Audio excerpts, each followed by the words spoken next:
ما سره د مولانا صاحب ډېر زیات احسانات که زه دا وایم چې د مور پلار را سره دونه احسانات نشي چې څونه د مولانا صاحب احسانات یو وړوکې غوندې کې تربیت یې زما کړی دی ما ته اوس ورو اندازه لګي چې کم وخت نه د لاس زما په شا باندې ایښودو ما کې کار خو و زه مخکې روانولم دا ټولې خبرې زما په ذهن کې اوس دي او دې مقام ته د را رسېدلو کې د مولانا صاحب یو ډېر لوی لاس دی ډېر لویه مینې ده چا په ذوق او شوق دلته راغلي هغه زمونږ او ستاسو د ټولو محترم قائد محترم حضرت مولانا فضل الرحمن صاحب دی او د هغې سره دا مینه زمونږ او ستاسو غیر اختیاري ما مولانا صاحب ته هغه مخکې ورځو کې وی چې مونږ هغه پیر نه منو چې کومه پیر تا نه منو مونږ هغه استاد نه منو اگر چې زمونږ استاد یې خو چې تا نه مني نو مونږ هغه نه منو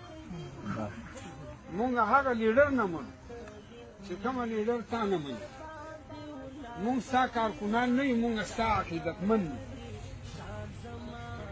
او حقیقت دا دی چې زه به تاسو ته رسمیت طور دا خبره وکړم چې هغه استادانو چې ابتداعا هغې د مولانا صاحب سره هغه عقیدت او مینه یا د جمعیت په مخالفت کې وو هغوی زمونږ په زړه کې اوسه پورې ځای نه دی پیدا کړی نو دغسې زمونږ او ستاسو ټولو مینه او محبت چې دی هغه د مولانا صاحب سره دی خو دا دی چې ما تاسو ته مخکې هم خبره وکړه چې د میلمه اکرام په ټولو خلکو باندې لازم دی واجب دی نو د میلمه اکرام صرف دا نه دی چې ډوډۍ ورکړې چای ورکړې استقبال یې وکړې احترام یې ورکړې او بیا یې ښه بازار دا د میلمه اکرام نه دی چې خامخا لاس پرون ماجي کتل په څانګه کې که نه یو ډېر مشر سړی و نو هغه راغی نو څلور ځله یې په خیر او څلور ځله یې په خیر وکړو نو څلور ځله یې مولانا صاحب او درې په یو ځل درې ځله ما هسې د لاس نه ونیو ما یې چې ته مسلمان یې دا تاسو احترام کوئ که دا شر او دیو ته مې دا خبره هم وکړه مونږ دا لومې دیوبند ته لاړو او دا شپې دا خلک په 12 بجې او 1 بجې باندې په انتظار ولاړو خو هغه استادانو ورته وویل چې ګوره لاس په څوک نه ملاو نو دا زرګونو خلک چې دی دا پابند او لاس یې ملاو نه نو زمونږ او ستاسو دا مینه چې دا دعا به مونږ مولانا صاحب دپاره کوو او د هغې د حفاظت دپاره به دعاګانې کوو او مونږ د هغې هغه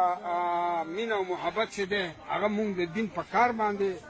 بلګو چې هغه مینه او محبت چې دی مونږ د الله د دین دپاره داسې قرباني وکړو چې هغه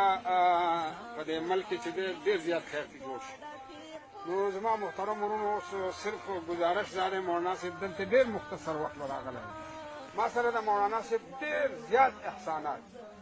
که زه دا وایم چې د مور پلار را سره دونه احسانات نشي چې څونه د مولانا صاحب احسانات یو وړوکې غوندې کې تربیت یې زما کړی دی ما ته اوس ورو اندازه لګي چې کم وخت نه د لاس زما په شا باندې ایښودو ما کې کار خو و زه مخکې روانولم دا ټولې خبرې زما په ذهن کې اوس دي او دې مقام ته د را رسېدلو کې د مولانا صاحب یو ډېر لوی لاس دی ډېر لویه مینې ده او هغې مینې چې دی مونږ په دې باندې حقیقت دا دی چې ډېره بې تحاشا مینه زمونږ پیدا کړې ده د ځان سره زما محترم ورونو نن د هغه راتلل دلته دا نور په مونږ باندې شفقت دی مهرباني ده اعتماد دی ستاسو دا دلته راتلل چې دی د دې زه شکریا ادا کوم تاسو د ډېرې ته راغلی د مولانا صاحب استقبال هم وکړو مولانا صاحب د مشرانو سره دواړو مشرانو سره لږ ملاویږي او چای به وڅښي او تاسو له دلته د فروټ انتظام شوی دی تاسو به دا فروټ وخورئ او مولانا صاحب به تاسو ټولو ته دعا وکړي ځکه د خبرو ورته نه شو ویلی ځکه چې د هغه دغه نه را روانې د هریپور نه